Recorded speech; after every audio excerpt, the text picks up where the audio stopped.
Welcome to Coffee and Tarot with Mama T. My name is Teresa, and I am welcoming in my Gemini friends and Spirit for your weekly reading for the week of October 20th through the 21st through the 27th.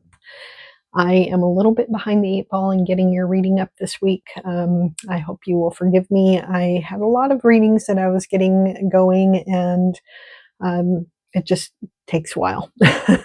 So anyway, without further ado, we'll go ahead and get started. But I wanted to start off our reading this week by sharing a little bit about the astrological energy that you have in store for you. There is, a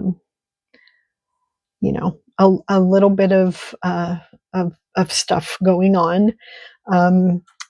The first thing is that today, the new moon in Libra, we're having the new moon in Libra. And if you haven't seen my new moon reading video, be sure and check that out. But that is happening today, and it's squaring a Jupiter and Pluto opposition, which will provide an opportunity for a fresh start in your relationships and how you express yourself. You may examine your partnerships and feel like decisions about their feasibility and go forward potential need to be made. And this isn't really a dynamic where you're making sudden relationship changes or departures. It's more like redefining expectations, roles, and boundaries. A lot of this will be in your own mind and may not even be communicated out loud, but you may find yourself making more reasonable and balanced mental evaluations about your relationships internally. On a larger scale, this new moon may coincide with a realignment of partnerships worldwide. The chaos kings of the world, and we all know who they are, may find themselves with less support thanks to Libra's emphasis on harmony and balance. Less than 24 hours after the new moon, Neptune retrogrades back into Pisces. And when this happens, hidden motives may surface, but the whole story is likely to remain cloudy and mysterious and a little murky for a while. Some of the webs of deception that have been spun during the past 12 years of Neptune and Pisces may start to tangle and break apart.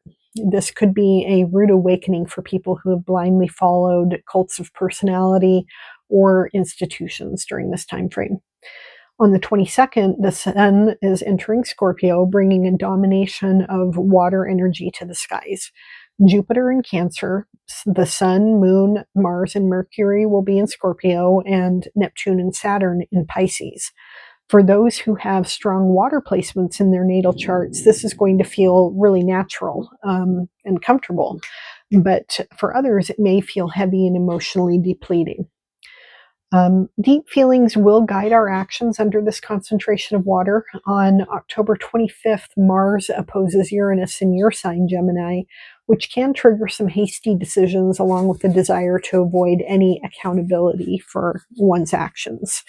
Hopefully, the flow of minor and grand trines that are happening this week also will provide a little bit of a calming effect and diminish any lasting impacts of any rash behavior. So that's the astrology that we're looking at this week. Let's go ahead and look at your cards now.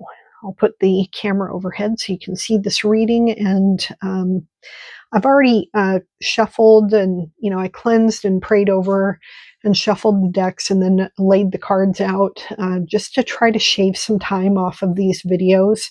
The first one that I did for Scorpio, when I did the cards on the recording, took quite a bit longer. So, as always, the first sign that goes during the week has to be my guinea pig, and it was Scorpio's turn this time. So let's go ahead and get the camera overhead and we'll have a look at the cards.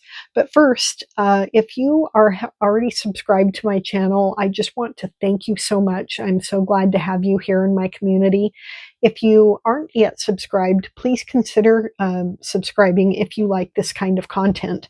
I'm trying to manifest in my people, trying to attract in the people that like this kind of content and that will interact with my videos I'm almost to 100 subscribers, and I'm going to celebrate when I get there by giving a free reading to one of my a random subscriber on my channel.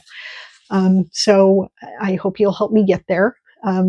Like this video at the end. If you like it, give it a thumbs up, and consider sharing this video or my channel with people that you know who might like it, who like this kind of content. Of course, I don't want just any subscriber. I only want people that are into tarot and this kind of, this kind of energy.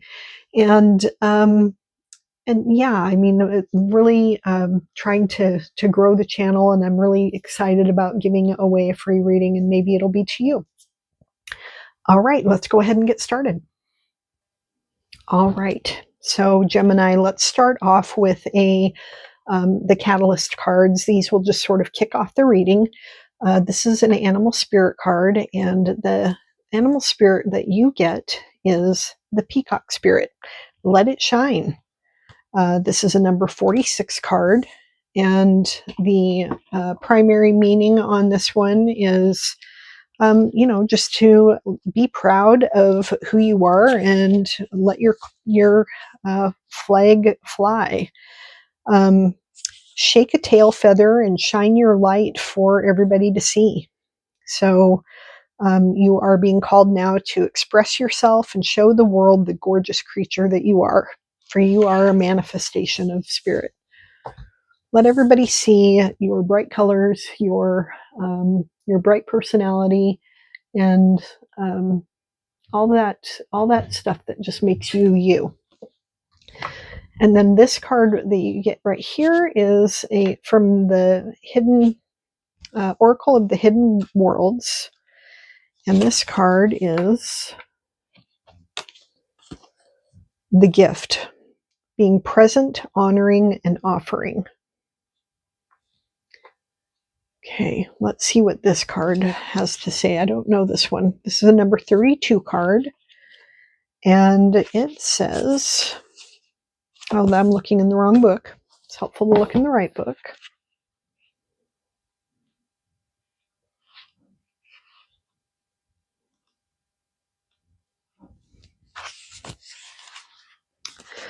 Okay. No, it's a number 39. It's also helpful to be able to see what you're doing. It's like 32. I think that was from the last reading I did. 39 is the gift. There are times in this life when you know you've been given a great gift. It can be a life-changing moment, one in which you feel suddenly that everything has changed. And what once was can never be the same again, because what has taken place has been a gift, a way of seeing, feeling, perceiving the energies all around you. And this is now what lies before you. You're being offered a great gift, one which is in part destiny, in part reward, in part plea for you to receive this gift of perception, to begin to see what lies beyond the confines of the world that other people call real. So it's now your time to receive and accept the gifts of the hidden worlds gladly and with an open heart. This is a card of, showing, giving you the ability to see the hidden worlds just on the other side of the veil. They're all around us. So that is your card for the week there. Okay, let's look at your tarot cards. The first card at the center of the reading is, I turn that around, the Winter Lovers. So this is the Lovers card. And this can be a card about a love relationship. It can be about your Gemini being a dual-natured sign. It can be about those two different sides of yourself. It can be a business partnership or a close relative, some close partner. Often it is a marriage or a romantic partner, but that's the energy that you have here at the center of the card. Center of the reading. The crossing energy that you get, and this is energy that can help or hurt this central energy, and you get the Seven of Wands. Now, the Seven of Wands card is a card about defending yourself. This is, in this particular deck, it looks to have a subtly different meaning than in the Rider-Waite deck. I'll show you the Rider-Waite deck before we look up this definition. In the Seven of Wands in the Rider-Waite, you can see this person is standing on a hill and he's defending himself. These other wands are from his opponents. He's in a position of power. He's going to win this battle. He can see what all of these other people are bringing to the battle before they can see what he has.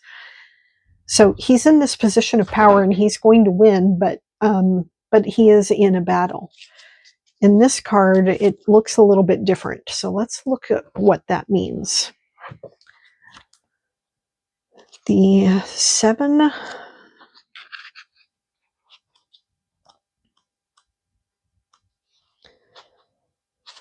She's kneeling before an altar enveloped by incense and smoke. She's been burning herbs and resins a lot lately. She's having felt more eyes on her than usual.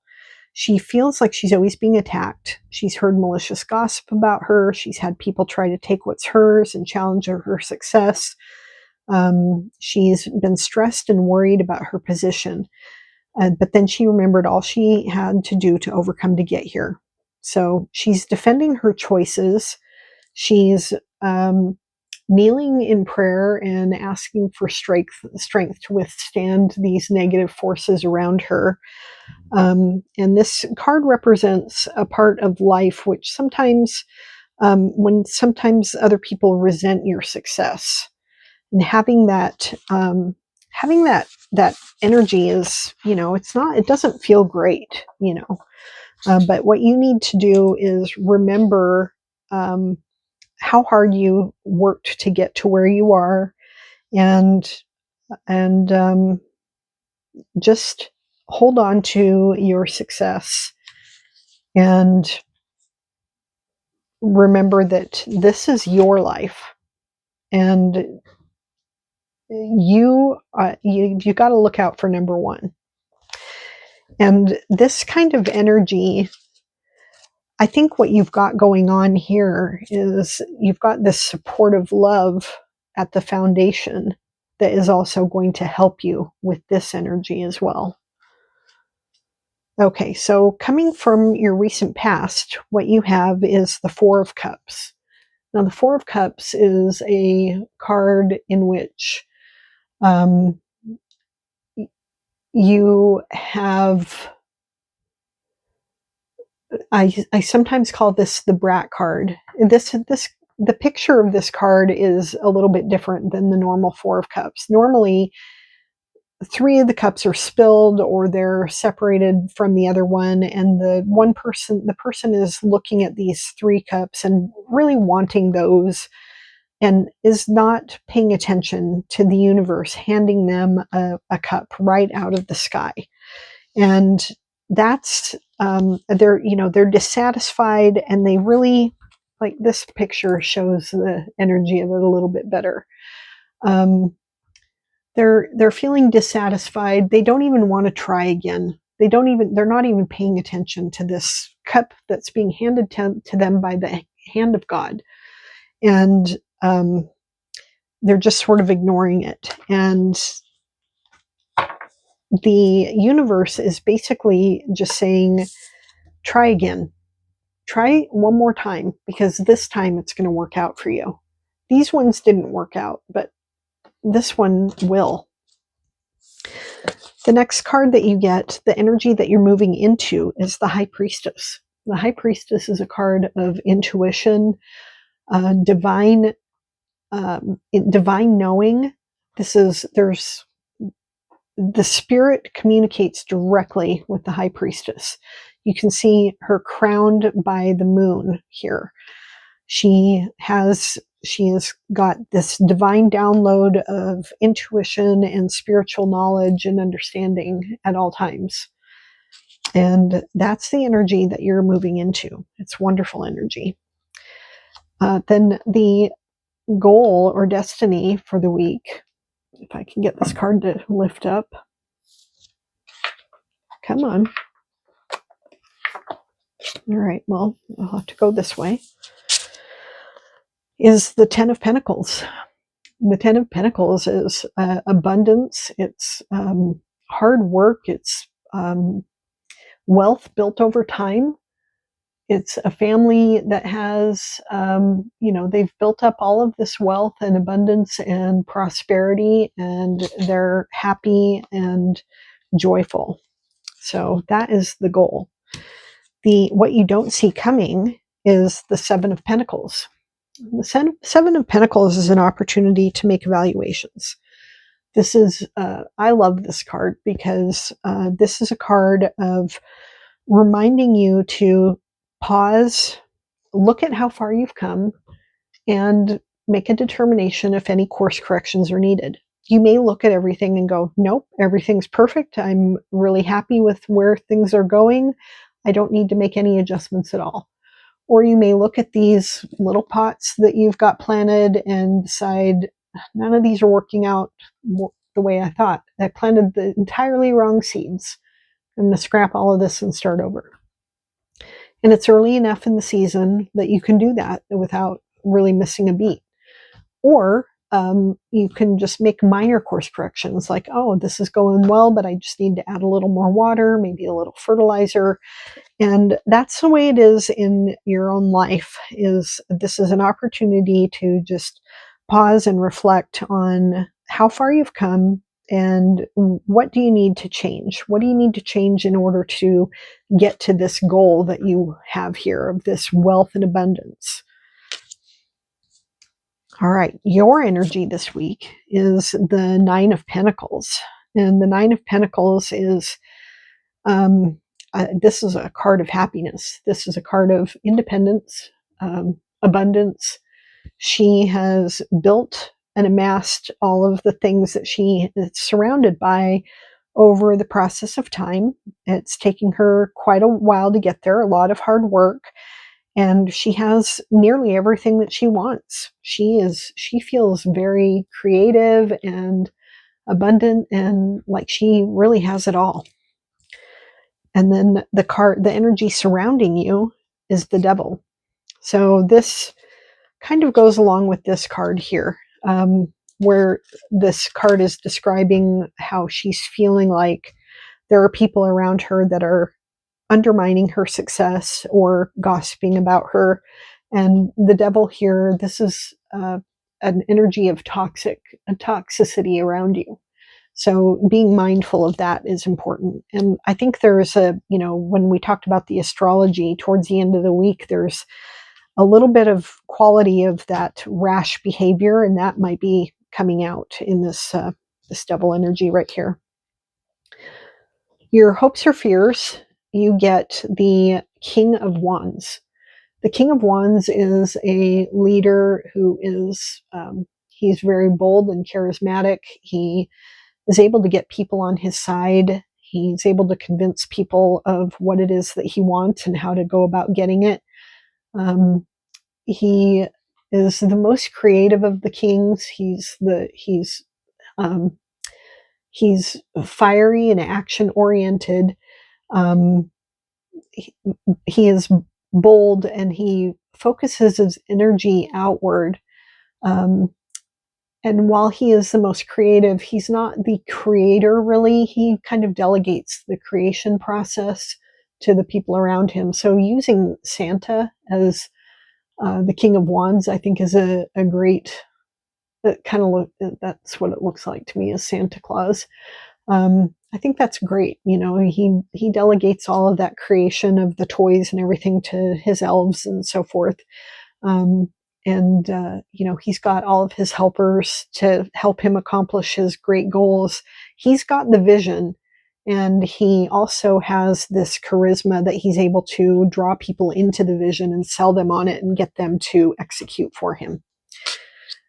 So that's a great hope to have. And then the destiny or the final outcome of the week is the Knight of Wands. The Knight of Wands wants to be the King of Wands. The Knight of Wands is a bit of a hothead, needs some refinement in his approach or her approach. She's charging off into the wrong direction. She's going off into the past instead of charging forward into the future. And you can see these birds, they're heading into the future, but she's with this fox and heading, down the hill, going off into the past. And she doesn't care. She's just, riding the energy. But yeah, I mean, it is a kind of a aggressive, sort of energetic, playful kind of nature. Definitely creative and bringing in a message of some new venture. So great cards. I like these for the week for you. Let's look at the oracle cards now. I'll put the camera in front while we do those, and then we'll wrap up. Okay, so we'll go ahead and finish up here. Get my little light on here. It's dark in here. And let's do the oracle cards here for you, Gemini. The next card that we have is from the Grief, Grace, and Healing card deck, and you get a grace card. And yours says, it's number 23, and it says to be of service to others. It can be a kindness to yourself to get a break from your issues by focusing on someone else. Whether it's being of service to others in your career, with family or friends, or in your community, it's nourishing to be a force of grace in the world. Appreciation from others is revitalizing now. So, my dogs are chewing on toys right below me, so I'm sorry if you're hearing all of that noise. Okay, I like that. I always love that idea of service. And then the card from the Beyond Lemuria deck is the Earth Star Chakra Initiation. That's what this card looks like here.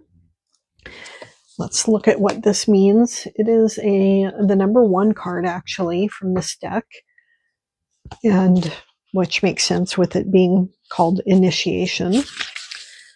The Earth Star Chakra is a card that, with the keywords of oneness, collective consciousness, anchoring transmissions from the higher realms, sacred earth knowledge, integration of the divine, and working with grid lines. So you're standing at a gateway into the unknown with trust in your heart, ancient remembering in your soul, and inner illumination to light the way.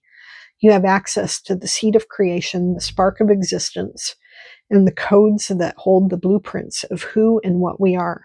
This place is clear and grounded despite moving through multidimensional realms and able to bridge worlds while functioning in a physical reality. The higher you reach for the divine in the realms of spirit, the more important it is to anchor deeply to the earth.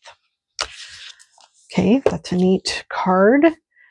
Now, the next card that we get is from the Echoes of the Soul, and we get number 32 card. This card was a 23 card, and you got a number 32 here. So this card is Echoes of Solitude, and it says, this card is calling you to embrace moments of solitude as a time for reflection and release. Old emotions, memories, or patterns may resurface now, asking for your attention. Acknowledge them without judgment, then let them go with love and gratitude for the lessons they've taught you. Echoes of Solitude encourages you to see this process as an opportunity for emotional cleansing and renewal. Okay, I like that. And then your final card is from the Wisdom of the Raven, and the card that you receive here is Companions. How important our companions are to us, and how much they matter in the, in the course of our happiness in life. You get this Lover's card, and that is ultimately about your companions and your friends and your family and the people that are around you. So just being grateful for the companions and what they bring to your life. Well, that is it for your reading, Gemini. Thank you so much for joining me. I hope you liked it. If you did, please remember to click that thumbs up on your way out, and I hope to see you in my next video. Bye now.